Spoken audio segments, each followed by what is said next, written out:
नमस्ते बच्चों, मैं हूं खुशबू चौधरी और हम पढ़ेंगे कक्षा 6 की सामाजिक विज्ञान का अध्याय 8 जो कि है विविधता में एकता या एक में अनेक। आज के इस भाग 5 के अंदर हम अभ्यास प्रश्न हल करेंगे बच्चों।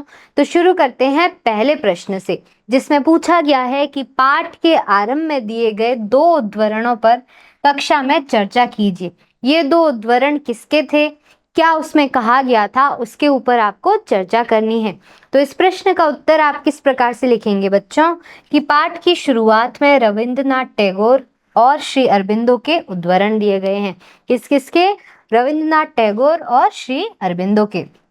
ये उद्धरण इस बात को दर्शाते हैं कि भारत के अंदर या भारत में अनेकता के बीच भी एकता की भावना हमेशा से रही है।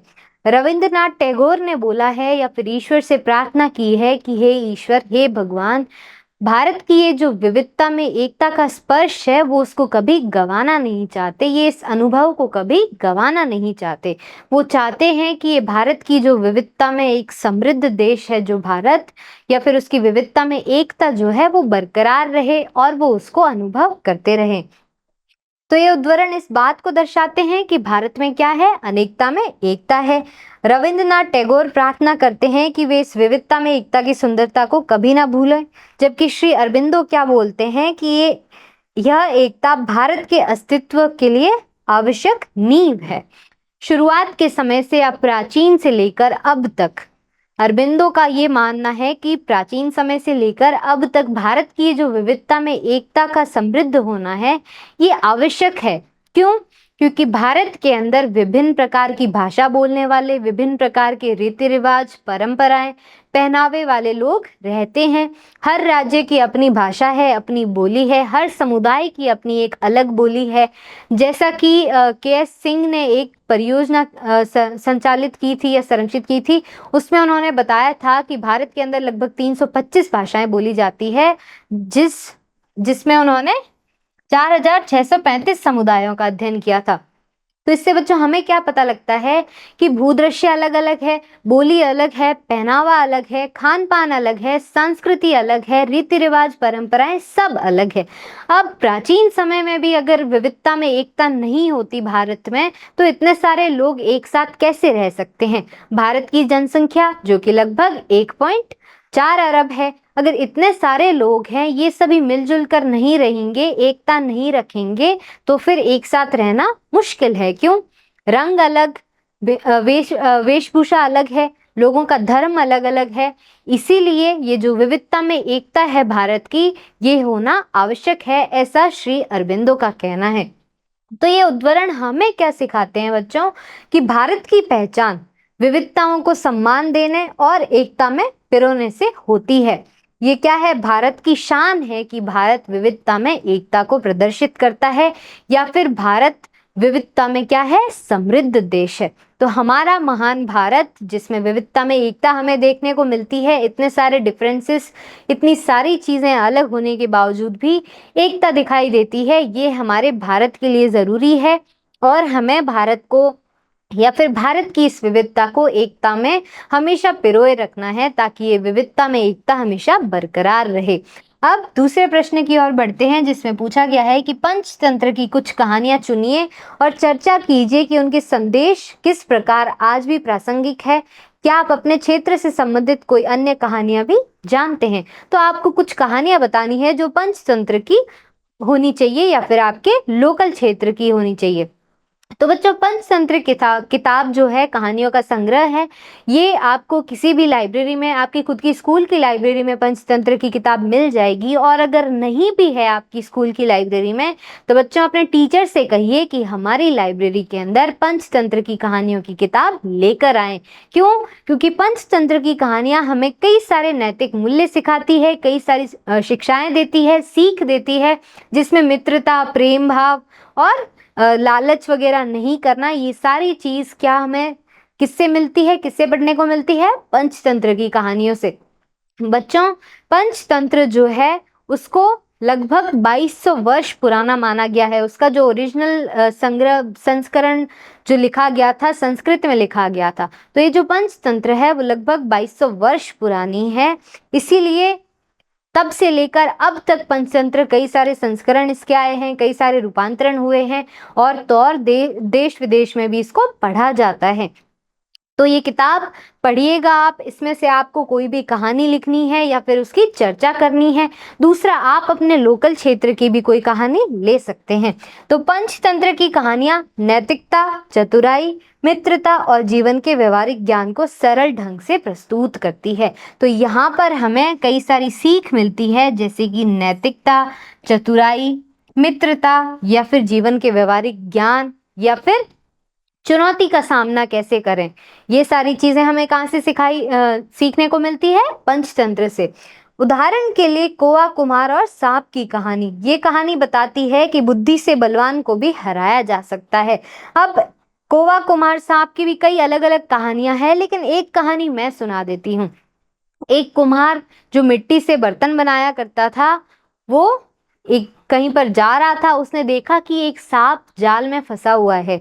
तो सांप ने बोला कि हे कुम्हार, मुझे इस जाल से निकाल दो, आजाद कर दो। फिर कुम्हार को भी उस पर दया आ गई और उसने क्या किया, सांप को निकाल दिया, उस जाल से आजाद कर दिया। लेकिन सांप ने फटकारते हुए बोला कि मेरी तो ये आदत है कि मैं लोगों को काटता हूँ, डंक मारता हूँ। तो इसीलिए सांप ने क्या किया कि कुम्हार ने बोला कि मैंने तुम्हारी जान बचाई, तुम्हारी सहायता की, फिर भी तुम मुझे डसोगे। फिर इन दोनों ने निश्चय किया या फिर निर्णय लिया कि हम किसी तीसरे व्यक्ति को बुलाते हैं। तो उन्होंने बुलाया कौवे को। ये जो कौवा था, ये बहुत ही शातिर और बुद्धिमान कौवा माना जाता था उस जंगल का। उसने कहा कि मैं तभी इस चीज को एनालाइज कर पाऊंगा जब ये सिचुएशन मेरे सामने होगी या ये कहानी मेरे सामने आप दोहराओगे। तो सांप फिर से उस जाल में गया, उसमें फंस गया और कुम्हार वहीं पर खड़ा रहा जहां पर वो पहले था। फिर कौवे ने कुम्हार को बोला कि अब ये इसको इसी जाल में छोड़ दो। क्यों?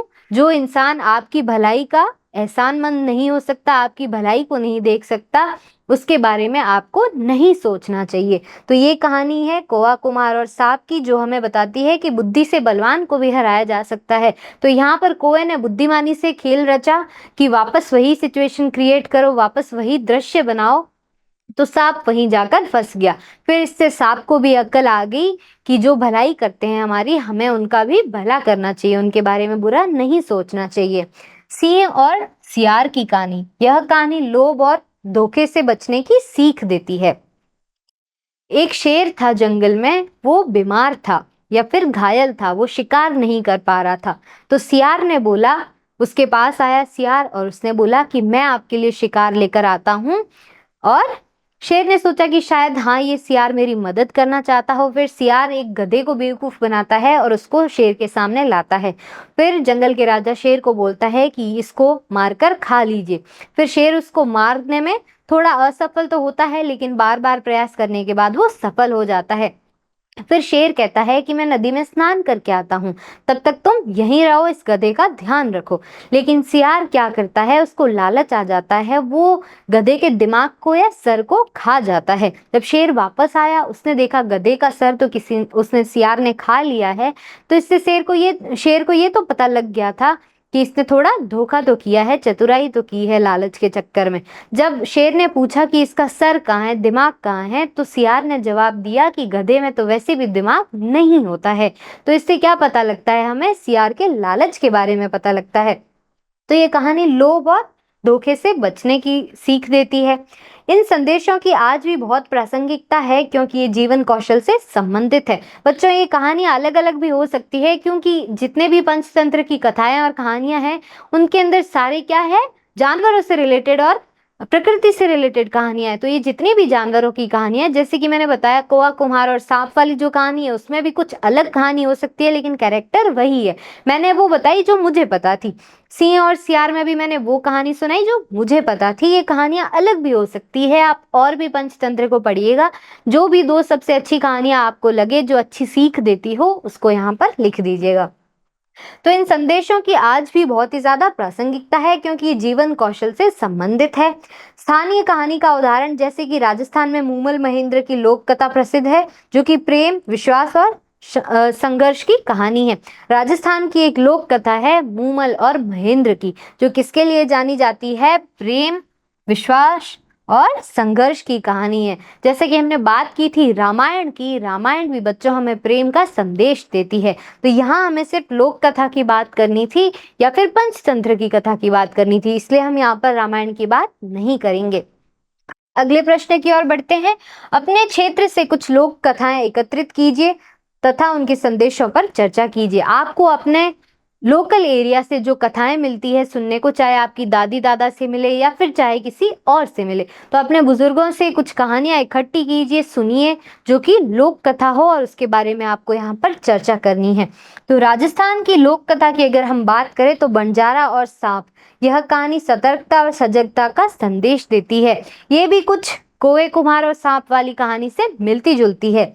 गुजरात की लोक कथा जो कि माझी और समुद्र की पुत्री की कहानी है और ये आत्म बलिदान और साहस का प्रतीक है। इस कहानी में बच्चों क्या होता है कि माझी जो कि समुद्र में मछलियां पकड़ता है, एक दिन एक लहर के कारण उसकी नाव उल्टी हो जाती है, लेकिन फिर उसको कौन बचाती है? समुद्र की पुत्री, जिसको हम जलपरी भी बोलते हैं। जलपरी उसको बचाती है और अपने महल में ले जाती है। फिर उन दोनों को एक दूसरे से प्रेम हो जाता है। जलपरी कहती है कि तुम्हें यहीं रहना पड़ेगा इस महल में, लेकिन ये जो माझी है जो नाव चला रहा था उसने बोला कि मेरा पूरा परिवार पृथ्वी पर है, मैं पानी में नहीं रह सकता। फिर इस समुद्र की पुत्री या जलपरी ने समझा कि ठीक है, इसका परिवार वहां है तो इसको वापस वहीं चले जाना चाहिए। तो ये कहानी हमें क्या बताती है? आत्म बलिदान और साहस का प्रतीक, कि कैसे दूसरे की मदद करनी है या कैसे प्रेम के लिए जो बलिदान या फिर त्याग की बात आती है तब पीछे नहीं हटना चाहिए, क्योंकि प्रेम क्या मांगता है? त्याग और बलिदान मांगता है। तो इन लोक कथाओं से हमें क्या ज्ञात होता है कि समाज में नैतिक मूल्यों, बहादुरी और करुणा की भावना को कैसे पीढ़ी दर पीढ़ी स्थानांतरित किया गया है। पंचतंत्र भी पीढ़ी दर पीढ़ी चलती आ रही है। आपके दादा दादी जो बुजुर्ग है घर के, वो भी आपको कहानियां सुनाते हैं। तो ये सारे जो नैतिक मूल्य है, आपको जो बहादुरी के बारे में है, करुणा के बारे में, मित्रता और प्रेम के बारे में है, ये आपको पीढ़ी दर पीढ़ी ट्रांसफर होते जा रहे हैं और आगे आप भी इनको सुनाओगे।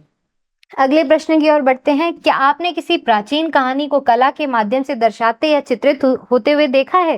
तो बच्चों, ऐसी कई सारी कहानियां हैं जिनको कला के माध्यम से दर्शाया जाता है, प्रस्तुत किया जाता है। तो यह एक मूर्ति कला, चित्रकला, नृत्य प्रस्तुति या कोई चलचित्र भी हो सकता है। अपने सहपाठियों के साथ कक्षा में चर्चा कीजिए। आपको चर्चा करनी है यहाँ पर कि ऐसी कोई प्राचीन कहानी को कला के माध्यम से दर्शाते हुए आपने देखा है या फिर नहीं देखा।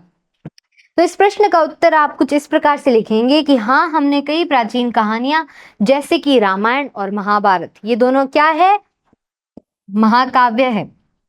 तो रामायण और महाभारत को नृत्य नाटिकाओं, चलचित्रों, पेंटिंग्स के रूप में देखा है। हमने रामायण महाभारत को किसके माध्यम से देखा है? पेंटिंग्स या फिर चित्र के माध्यम से। तो ये एक रूप की कला हो गई। चलचित्र के माध्यम से देखा है, टीवी में हमने जो देखे हैं नाटक महाभारत और रामायण बेस्ड, वो सारी चीजें हो गई। नृत्य नाटिका, नृत्य के रूप में महाभारत रामायण को दिखाना या फिर नाटक के रूप में दिखाना, जिसको हम ड्रामा बोलते हैं। कथकली और भरतनाट्यम जैसे नृत्य रूपों में रामायण के दृश्य प्रस्तुत किए जाते हैं। रामायण के जो कुछ दृश्य हैं वो इन दो नाट्य या फिर नृत्य के थ्रू प्रस्तुत किए जाते हैं, जैसे कि कथकली और भरतनाट्यम। इनके माध्यम से हम रामायण को दर्शाते हुए या फिर नृत्य के रूप में प्रदर्शित होते हुए देख सकते हैं। इसीलिए बच्चों, हम ये कह सकते हैं कि कला के माध्यम से किसी भी साहित्य को, कहानी को, कथा को आराम से दिखाया जा सकता है। और कला के कई सारे स्वरूप होते हैं। फिल्मों में जैसे रामायण टीवी श्रृंखला, अभी हमने बात की थी चलचित्र, टीवी, तो टीवी श्रृंखला में रामायण महाभारत की चित्रात्मक रूप में प्रस्तुतियां दी गई है। अजंता की गुफाओं की चित्रकला में बौद्ध जातक कथाएं चित्रित है। अजंता की गुफाएं बच्चों जो कि औरंगाबाद महाराष्ट्र के अंदर है। कुल कितनी गुफाएं हैं? 30 गुफाएं हैं, हमने बात की थी। इन गुफाओं के अंदर भित्ति चित्र है, अर्थात दीवारों पर चित्र बनाए गए हैं। वो चित्र किस बारे में है? वो चित्र है बौद्ध धर्म के बारे में, भगवान बुद्ध के जीवन के बारे में, भगवान बुद्ध के उपदेश के बारे में और जातक कथाओं के बारे में जो कि बौद्ध धर्म से जुड़ी हुई है। तो ये 30 की 30 अजंता की गुफाएं जो कि महाराष्ट्र के अंदर है, ये सभी बौद्ध धर्म से जुड़ी हुई है। दूसरा, हम यहाँ पर एक और उदाहरण लें तो हम एलोरा की गुफा भी ले सकते हैं। वो भी कहाँ है? औरंगाबाद महाराष्ट्र के अंदर है। लेकिन यहाँ पर हमें एक और चीज देखने को मिलती है जो कि है विविधता में एकता। हमें एलोरा की गुफा के अंदर बौद्ध धर्म, जैन धर्म और हिंदू धर्म तीनों से रिलेटेड भित्ति चित्र दिखाई देते हैं, जबकि अजंता में सिर्फ बौद्ध धर्म से रिलेटेड भित्ति चित्र है। तो एलोरा की गुफा हमें क्या दर्शाती है? विविधता में एकता, कि है तो गुफाओं का एक समूह ही भारत के अंदर ही है, लेकिन उसमें तीनों धर्मों के भित्ति चित्र दर्शाए गए हैं, तीनों धर्मों के बारे में ज्ञान दिया गया है या उसके बारे में जानकारी दी गई है चित्रों के माध्यम से। तो ये कहा जो कलाएं हैं वो उन कहानियों को जन जन तक पहुंचाने में सहायक रही है। तो जितनी भी ये कला है या फिर कला से कहानियों का प्रदर्शन है वो जन जन तक पहुंची है, हर इंसान तक पहुंची है, आज तक और पहुंचती आ रही है। अब आखिरी प्रश्न की तरफ बढ़ते हैं। भारत के प्रथम प्रधानमंत्री कौन थे? जवाहरलाल नेहरू द्वारा स्वतंत्रता से पहले भारत के कई भागों की यात्रा के उपरांत कही गई निम्न पंक्तियों पर कक्षा में चर्चा करनी है। तो भारत के प्रथम प्रधानमंत्री जो कि है जवाहरलाल नेहरू, उन्होंने भारत के कई क्षेत्रों की यात्रा की थी और उसके बारे में कुछ कहा था। तो उनका जो कथन है हमें उसके बारे में चर्चा करनी है। तो आइए देखते हैं उन्होंने क्या बोला है। हर जगह मुझे एक सांस्कृतिक पृष्ठभूमि मिली, जिसका मतलब है हर जगह की अलग अलग संस्कृति है। उन्होंने उस संस्कृति को अपनी आंखों से देखा, जिसने उनके जीवन पर प्रभावशाली असर डाला। तो ये जो विभिन्न प्रकार की संस्कृति थी अलग अलग क्षेत्र की, जो जवाहरलाल नेहरू ने देखी थी, उन्होंने या फिर उस संस्कृति ने उनके जीवन पर प्रभाव डाला, गहरा असर डाला। भारत के महाकाव्य कौन से? महाभारत और रामायण अब तक आपको याद हो ही जाने चाहिए। और अन्य प्राचीन पुस्तकें जैसे कि पंचतंत्र और अन्य जो भी लोक कथाओं की किताबें हैं, लोकप्रिय अनुवादों और व्याख्याओं में जनता के बीच व्यापक रूप से जानी जाती है। यहाँ पर अनुवाद या व्याख्या बच्चों जो संस्करण होते हैं, रूपांतरण होते हैं या अनुवाद होते हैं, उसके बारे में कहा गया है कि किस प्रकार से हर क्षेत्र के अंदर रामायण, महाभारत और कुछ लोक कथाएं जैसे कि पंचतंत्र आदि के अलग अलग संस्करण मिले हैं, अलग अलग भाषाओं में उनके रूपांतरण मिले हैं। उनमें उपस्थित प्रत्येक लोकप्रिय घटना, कहानी और नैतिकता की बातें जनमानस के अंतर्मन पर अंकित थी, जिसका मतलब है कि रामायण, महाभारत और जितनी भी कहानियां थी, लघु कहानियां हो चाहे या फिर लोक कथाएं हो, उनके बीच में जो उनकी जो घटना थी या उस घटना से हमें जो सीख मिलती है बच्चों, वो हर इंसान के ऊपर असर डालती है और हमें ये दिखाई भी देता है, तो उसे सार्थक एवं समृद्ध बनाती है। यही इसकी जो खास बात है इन किताबों की या भारतीय साहित्य की, वो उन्हें समृद्ध और खास बनाती है।